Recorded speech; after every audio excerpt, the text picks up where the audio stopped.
Lebaran menjadi hari yang ditunggu oleh seluruh umat muslim, terutama para warga binaan. Pada tahun ini sebanyak 1.429 warga binaan di LP Merah Mata Palembang menerima remisi dari pemerintah. Artinya teman-teman sudah menyadari. Pemberian remisi warga binaan Lapas Merah Mata dilakukan langsung oleh Kepala Lapas Merah Mata, ketiga orang perwakilan warga binaan yang menerima remisi.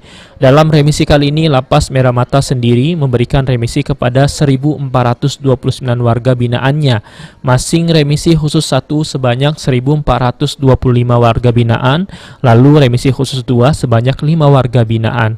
Yang membedakan remisi Lebaran tahun ini menurut Kepala Lapas Merah Mata adanya dalam perubahan Permenkumham nomor 7 tahun 2022 terkait perubahan beberapa pasal dalam PP 99 tahun 2012.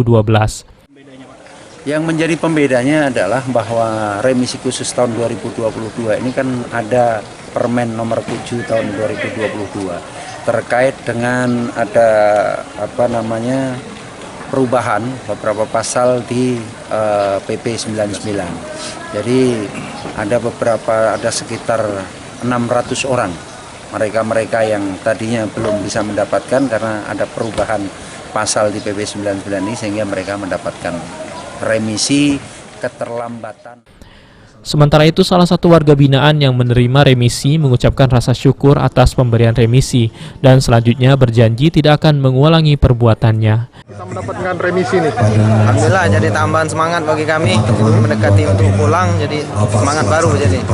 Berapa kena remisi nih Kak? Insyaallah kurang lebih 1 bulan. 1 bulan ya?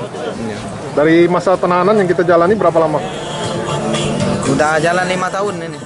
Pada momen Lebaran kali ini, para warga binaan dan petugas Lapas Merah Mata saling bermaaf-maafan usai menjalankan sholat Id bersama. Firman Hidayat, PAL TV.